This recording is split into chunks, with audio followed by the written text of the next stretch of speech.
Hello, hi guys! Magandang hapon sa inyong lahat.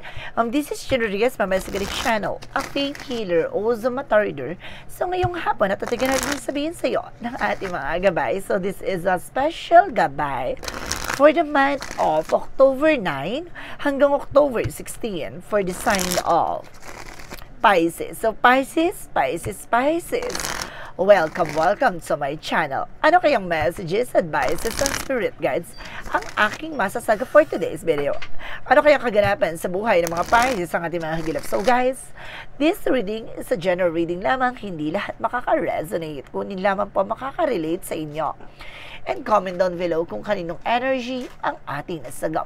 And of course, don't forget to like and subscribe my channel. And hit notification bell for more videos update. Kasi maraming salamat po sa mga walang sawang pagsuporta sa aking channel.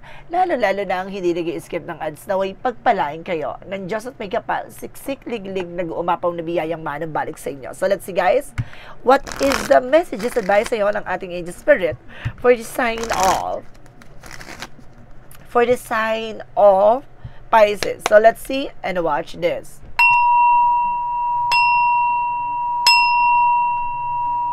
Ano kaya kaganapan sa buhay mo ang ating mga gilap? So guys, ito na, tutunghayan na natin, bubulabogan natin ang buong pagkatao mo. Angel Spirit, please give me the information po. The Two of Pentacles. So this is something balance. So magiging balance dito guys, no? Kumbaga pinapanatili imbalanse ang emosyon, no? Ang iyong pakiramdam, no? This is something a physical, mental, and of course, material, no? So let's see. Because this is the Ace of Pentacles. Wow, this is a big opportunity coming in for you. Now, may malaking oportunidad na papasok sa'yo this time. So, this is the opportunity for you na para, diba, magbago na ang ikot ng kapalaran sa'yo. This is the Ace of Pentacles for a big shot. No, and a big opportunity. And because this is something, 7 of Wands for protections, no? Kumbaga, protection na mga pangalagaan mo yung grounds mo. Maraming mga bagay o tao sa sitwasyon mo na agaw, no? Na, kumbaga, aagaw o kumbaga pipiliting kunin na kung ano man ang mga bagay na ino-offer sa iyo, no? And because this is something patient called by intuitions, no? This is something a gut feeling or inner voice, no? And because parang pinapatalas ang iyong kaisipan dito na binibigyan ka na mas matalas na pakiramdam na para maunawaan at malaman kung paano mo puproteksyonan ang bawat oportunidad, no, na nabibigay sa iyo na maaaring panatiliin mong balanse ang sarili mo. Additional messages, nagre-represent dito with the Empress card for revert. Self-love. So, kailangan mahalin mo yung sarili mo dito. Alagaan mo sarili mo dito. This is something an Empress card for fertility. Na maaaring, kumbaga, kailangan maayos ang hormonal mo. Maaaring kailangan balanse. At maaaring, kumbaga, maganda ang pakiramdam mo. So, let's see. This is something a blessing that a new beginning. And the Ace of Sword represent the breakthrough. Wow. Maaaring may mga bagay dito na magtatagumpay ka na may mga bagay dito na maaaring magliwanag sa'yo, na may mga bagay na liliwanag din sa'yo. Let's see what is the Two of Pentacles. The Two of Pentacles represent the Three of Cups. Now, this is something a celebration coming in for you. May mga celebration na nagaganap dito na maaaring, kumbaga, magdala sa'yo ng balanse. An Ace of Pentacles represent what? The Ace of Pentacles. Give me information, guys. So, this is, Page of Pentacles investment. Oh, wow. Ang ganda. This is something a big opportunity. May malaking pera na mag-i-invest sa negosyohan ng buhay mo. Or may malaking oportunidad na papasok, no? Pagdating sa'yo. This is something an investment manifestation. Wow. Ang ganda, guys. No? Nasa-sense ko, it's a big offer. Don't be missed, guys. Don't be missed. The 8 of Wands, the 7 of Wands represent what? The 2 of Wands. Choices, no? And of course, this is something in choice wisely, no? Of course, choose wisely or something, piliin mo yung mga bagay na tama at wasto, no? Na alam mo sa sarili mo na, kumbaga, kaya something of 7 of Wands by protection. Protectionan mo, no? Kumbaga, marami mga mapanlin lang, no? Na para guluhin ka, no? Para mapunta ka sa hindi magandang sitwasyon. Kaya piliin mo yung tama at wasto. So, let's see what is the Page of Cups. The Page of Cups represent what? And because this is something, the Six of Wands for, oh my God, the Six of Pentacles, sorry. The Six of Pentacles is giving, receiving something by the universe. Magtutuloy-tuloy na raw about sa finances. So this is the moment na para patalasin ang iyong creativity, no? Maaaring bigyan ka ng mga imagination or something and information na maaaring magbigay sa iyo ng bright ideas. Wow! Na magdadala sa iyo ng maraming oportunidad, if it's a project, or of course, a lot of opportunity clients, no? Customers. So, let's see what is the Empress card. The Empress card represents the Eight of Cups, something moving on or getting away from the situation or something of flow, no? Maaring ito na yung, this is the moving forward, no? Maaring ito na yung panahon at pagkakataon na parang, di ba, parang makawala ka na sa lungkot-lungkotan at maaring mga pinagdaanan. This is the Empress card for rebirth. Maaring ito na yung moment, no? Parang, there's a take charge of your situation. Parang, di ba, iba yung pakiramdam na babaguhin na, no? Yung mga galawan, no, or sitwasyon, no, na kinagagalawan. So, let's see what is the Ace of Swords. The Ace of Swords represents the lovers. Oh, wow. So, this is a breakthrough. Maaaring makilala at matagpuan mo na kung sino itong taong para sa iyo, no? Puputuli na yung mga bad attitudes dito or something, magkakaroon ng respect to each and everyone. Ganun. Kumbaga, itong tao na ito magpapatunay sa iyo na love love can exist and love wins. No, parang ganan. And of course, this is sabi dito guys, parang against all the odds. Parang ganan. Parang sa likod ng mga taong tutol, mga taong kumbaga hadlang sa inyong pag-iibigan, no? Kumbaga walang makakadlat, walang hamak sa inyong pag-ibig, manawagas, no? This is something in everlasting promises din, no? Parang talagang parang pinagtagpo kayo para labanan, no? Para ipaglaban ang inyong karapatan sa isa't isa. Ganon. Okay, so let's see what is the Two of Pentacles and the Three of Cups. Represent what? The Star card. So this is something in healing, guys. So magkakaroon ka na ng healing dito. And this is something of hope, no? That brings you a celebration. So this is the moment maaaring kakagraduate ka na, makapasa ka na sa board exam, o maaaring ito na makapasa ka na sa trabaho, or maaaring makapasa ka na sa immigration, ano man itong mga bagay na nilalakad mo, makaalis ka na, ganun.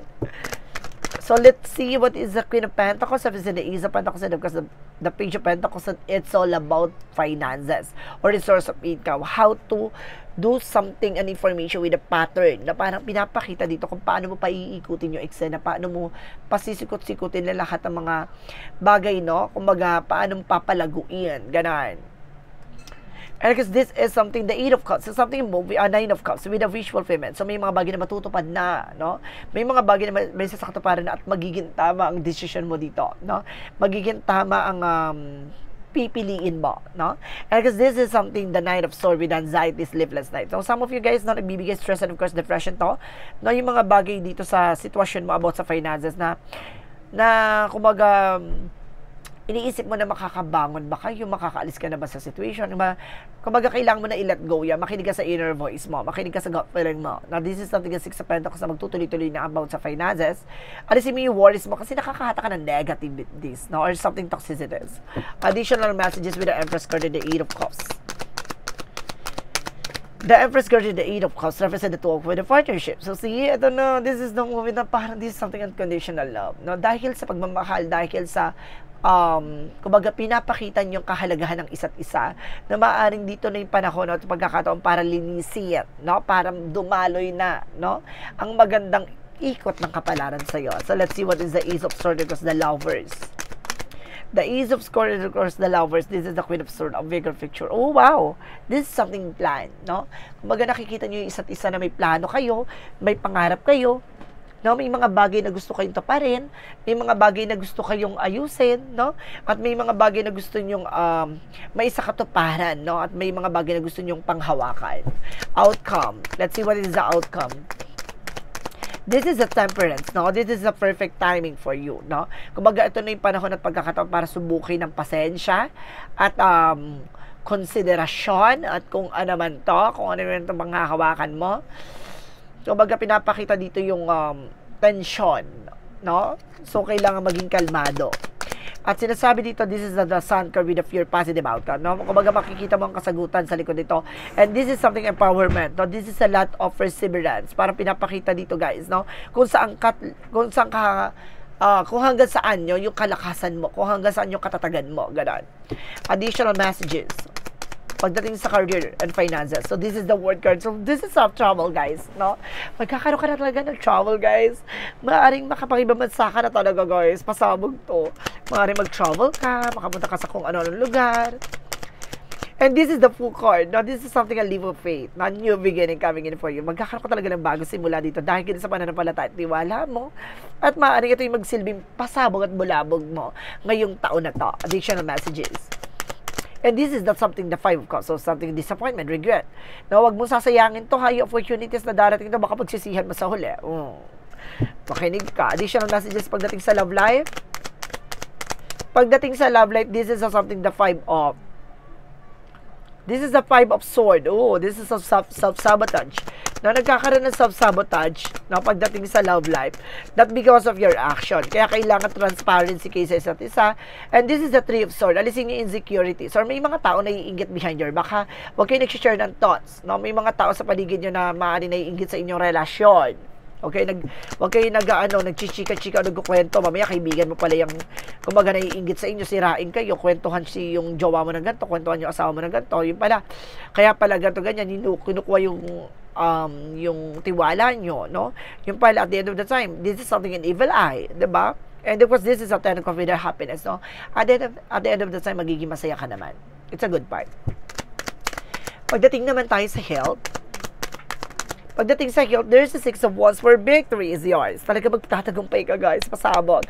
At pinapakita dito na magtatagumpayan mo to. Non-health issues mo, this is a hypothesis for hidden agenda. Lahat ng mga sikreto, lahat ng mga bagay na nakatago ay may ilalantad mo na, no? Kumbaga may mga unexpected moment, pero, di ba, kumbaga, this is something blessing this, guys, or great blessing. But, kumbaga, itong bagay na to, kahit na naman yung, kumbaga, plano ng ating Panginoon, kumbaga, there's a full support for you. No? Maaring, kumbaga, lahat ng mga hindi mo inaakalang mangyari, ay maaaring magtagumpay ka pa rin. Ganon. Additional messages tayo with the synchronicities. For synchronicities, let's see, guys. For synchronicities, so this is something held. Pangahawakan mo to, guys, no? Kailangan mong hawakan ng mahigpit. And this is something faith, no? Ipananampalataya at tiwala, ha? Oh my God. And this is the word. Guys, there's a double clarification, guys. May trouble ka talaga. No, the word talaga ang magsisilbing bagong mundo, no? Dahil ang corona ay maaaring ipatong na sa'yo, no? So, let's see. What is a yin and yang oracle card? And there's a dream, guys, na magtagumpay ka. Oh my God, pasabot. There's a dreams and messages na maraming mensahe sa iyo ang ating gabay na maaaring dadaloy na magdala sa stabilities. And of course, this is something to growth. Wow. Growth and expansion. Kumbaga, papalawakin, no? Maaaring magdala sa ito ng ng new beginning talaga. Magical fair messages. And there's a marriage, I told you, this is something higher level commitment. Ikakasal ka talaga, guys. Magkakaroon talaga kayo ng something celebration. And this is something, admit your true feelings to yourself. Basta maging totoo ka sa totoong nararamdaman mo, ha? Be honest with yourself, no? Hindi pwede yung, kumbaga, pabago-bago yung nararamdaman mo. Minsan ganun, may ganun kang emosyon eh. So, let's see what is a romance angels for Mystic Love Oracle deck. And of course, this is something, hook up, one night stand. May iwas kayo sa mga tukso, ha? Baka, mahilig kayo sa mga mapunta sa mga parties, gano'n. Maihalsahan kayo, ganyan. Iwas-iwasan nyo. And this is something, mas not showing true self, na meron dito sa isang relasyon na hindi pinapakita yung totoong sarili nila. And this is something social media keeping tabs. See? Kumaga may mga sikreto dito pa pagdating sa pakikipag-usap, pakikipagharutan. Iwas-iwasan nyo ng humarot-harata kung ayaw nyong, diba, mag-game over talaga pagdating sa love life. Nako, guys.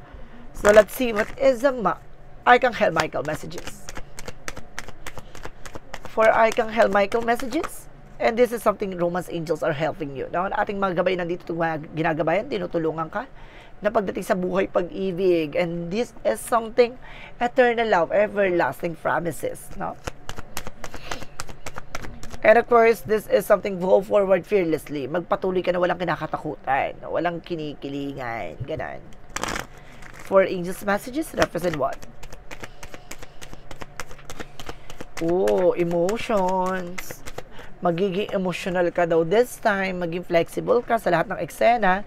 And of course, this is something self-inventory, no? Palawigin, palakihin ang iyong sarili, no? Parang, kumbaga marami ka pa madidiscover on your own, no? Strength. And of course, this is something shielding yourself, na protection at pangalagaan mo yung sarili mo. Laban din sa sarili mo.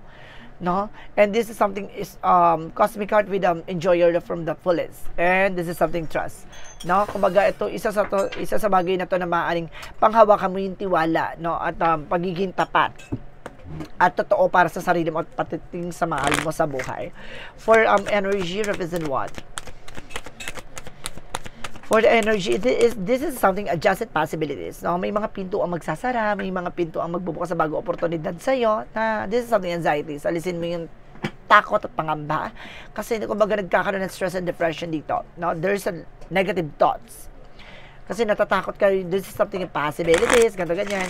Kumbaga hanapin mo yung kasagutan, no? Huwag mong tignan yung mga bagay na parang baka hindi ka magtagumpay, baka magkamali ka, iwasan mo yung gano'n, no? Kumbaga lahat ng mga bagay na dapat sa sarili mo ay alam mo kayang-kaya mo. And pagdating sa romance angels, there's something getting to know each other. No, if you are single, na kumbaga kailangan nyo rin kilalanin ng isa't isa. No, if you were taken, kailangan nyo pa rin kilalanin ng isa't isa. No? And this is something make the effort. Na pagdating sa love life talaga, kailangan ng effort. Hindi naman pwedeng isa lang yung nag-effort. Kung talaga mahal nyo yung isa't isa, this is something effort. For chakra messages. And there's a facade, no? Mag-ingat kayo sa mga nagbabalat kayo, guys. So, I told you, this is a perception. Baguhin ang mindset. No? This is something an enlightenment na pagdating sa mga perspective mo, sa mga pananaw, kaisipan, no? Plano. And this is something passion, no? Kumbaga, mahalin mo kung ano man yung mga bagay na nagpapasaya sa'yo, mahalaga sa'yo. Kumbaga, tutukan mo. So, let's see what is the angel's answer. Represent what? No need to worry. Hindi mo kailangan mangamba, guys, no? Kailangan mong magpatuloy. And this is something helpful people. Marami ka pang matutulungan tao or may mga taong tutulong sa'yo. And this is something unlikely. May mga bagay o tao rin sa paligid mo na hindi ka gusto. No, kailangan. Ito yung isa nagbibigay ng anxiety sa'yo, yung yung mga taong, kumbaga, mahalaga sa'yo pero hindi ka pala nila gusto, no? Or either kumbaga may mga tao sa paligid mo na nakakasama mo, no? Pero kumbaga iniiwasan ka rin nila kasi parang kumbaga hindi ka nila feel, no? And ano pa sinasabi sa dito, huwag mong isipin yung mga tao na ganyan. Kumbaga hayaan mong ma-realize nila, no, ang kahalagahan mo sa kanila. For the angels messages. Kasi hindi mo naman mapiplease, no? Kapag may mga taong hindi sa'yo, hindi mo mapiplease yan. Hayaan mo silang magkaroon ng realizations na ay, ganito pala si ganyan, mabait pala si ganito, ay, magaling pala si ganyan. Kumbaga, hayaan mo silang, kumbaga sa sarili nila, ma-discover yung mga maling pananaw or maling kaisipan nila against sa'yo. And this is something your relationship. No, connected din to with your relationship. And this is something fear, no? Just as something testing to resolve the situation for energy of love. So, sinusubukan ang tiwala at mananampalatayang pagdating sa pag-ibig. And this is something change na unti-unti nang mababago, maiiba, no? Ang ikot ng kapalaran sa'yo. So, let's see what is additional messages for you. And of course, guys, let's see. And this is something change, no? Career. Na magbabago na rin career mo dito, guys. And this is something strength. Kumbaga magiging malakas ka na, magiging matibay ka na, kaya or kailangan mo lakasan ng loob mo dahil may bagong karir na papasok at bubulabog sa buong pagkatao mo. Itong bagay na to yung deserve mo.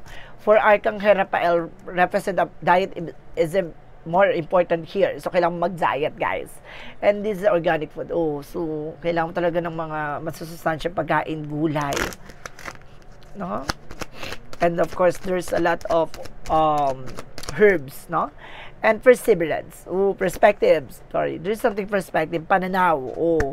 At kumbaga, sinasabi dito na kumbaga, baguhin mo yung pananaw mo sa mga bagay na nakikita mo. Kasi may mga bagay sa paligid mo na kumbaga malayo man, pero kumbaga nagkakaroon ka ng ibang kaisipan dyan, no? Kumbaga porkit ba malayo sa situation mo, malayo ba, no? Hindi mo na tinitingnan. Dapat tingnan mo yung lighter side of situation. Tingnan mo yung posibilidad, no? And stay on your grounds. Kasi hangga't hindi mo nakikita yung isang bagay o either dun sa sitwasyon mo na wala sa kasalukuyan mo, hindi mo makikita ang kahalaga ng isang bagay. So, ibig sabihin, bago pa mangyari isang bagay na yun, malayo pa lang, kumbaga tinitignan mo na yung sarili mo dun sa situation, no? So, let's see what is the Monsology. Monsology represent what? Have faith in your dreams. So, kailangan mo magtiwala sa mga pangarap mo.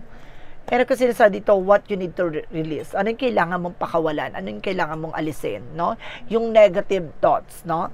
Yung negativity sa sarili mo. Kasi yan ang kakain sa'yo para hindi mo maisakatuparan at para makulong ka sa lungkot ng buhay. So, Jesus loving quote said, Jesus' loving quote said, "Blessed are the peacemaker, for they shall be called of cheer of God." So see, yung mga taong binibless daw, yung mga taong mas pinili yung kapayapaan, no?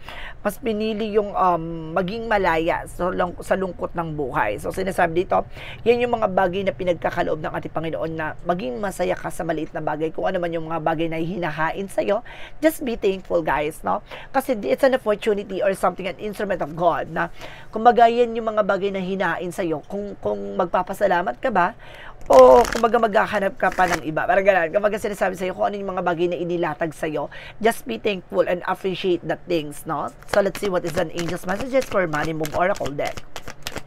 So, there's something savings. So, sinasabi din dito pagdating sa finances, kailangan nyo mag-savings, no? You always need to put something off for bad day. So, hindi sa lahat ng oras, kumbaga masagana ang iyong pamumuhay, hindi mo alam kung kailan ka mawawalan, kung kailan ka magkakaroon. And this is something create savings for the future. And this is something social status, no? Don't get arrogant, no? Iwasan yung pagiging mayabang dahil sa likod ng mga tao sa paligid mo. Kumbaga may mga taong humahanga pa rin sa iyo at kumbaga tinitingala ka, no? Bilang isang idolo, no? Kung maaaring this is something meron ditong influencer, official, no? Artist. So, kailangan maging totoo kayo sa sarili nyo at kumbaga pag-ingatan nyo, no? Yung mga bawat gagawin nyo. Let's see what is an angel's number. And there's a 0404 for slow down. Dahan-dahan, no? Kaya hindi nyo kailangan magmadali. And there's something, pay close attention to the people in your life, your surroundings and your physical health. Don't freak out. It's just a warning to be careful and awake to avoid any further issues. Communicate clearly and keep healthy boundaries. So, see, kumbaga, dahan-dahan lang kung ito yung bagay o tao na to sa sitwasyon mo hindi nakakatulong sa'yo, pakawalan mo, alisin mo. At yung mga bagay o tao sa paligid mo na nakakatulong at kumbaga alam mo sa sarili mo na magkakaroon ka ng growth and expansion dyan, embrace it, no? Kumbaga, pakawalan mo, alisin mo yung mga bagay na alam mong makakasira, no? Sa magiging pundasyon mo. So, let's see what is the messages of life. Messages of life represent what? Let's see. Oh my God. Let's see, guys. And this is the discoveries. No, marami ka pang madi-discover, marami ka pang malalaman. Today, I release my old beliefs, conviction, and preconceived notions on their place. I seek new ideas, innovation, and endless possibilities. I am adaptable. I am to see beyond my previous limitation to discover greatest world inside me. So, see, unti-unti mong matutuklasan, unti-unti mong malalaman ang kahalagahan ng tao sa paligid mo, ang kahalagahan ng sarili mo. No? Kumbaga, magkakaroon ng combination dito na paano mo papalakasin, no, ang iyong katalinuhan, kaisipan at ang iyong sariling kahalagahan, no? Kumbaga unti-unti mo rin makikita kung ano yung mga tao sa paligid mo, kung ano yung mga tao na mahalaga sa iyo at yung mga tao magpapayabong, no, ng kaisipan at pag-unlad ng mga pangarap mo. So guys, this is special gabay for the month of October 9 hanggang October 16 for the sign of Pisces. So Pisces. Maraming salamat for this wonderful reading. So once again, this reading is a general reading lamang. Hindi lahat makaka-resonate. Kunin lamang po makaka-relate sa inyo and comment down below kung kaninong energy ang ating nasagap. Because don't forget to like and subscribe my channel and notification bell for more videos update. And of course, maraming salamat po sa mga walang sawang pagsuporta sa aking channel. Lalo-lalo na ang hindi nag-iisip ng ads na way pagpalain kayo ng Diyos at may kapalit siksik, liglig na gumapaw na biyayang manubalik sa inyo. At maraming salamat po and see you in the next video. Bye-bye and babush!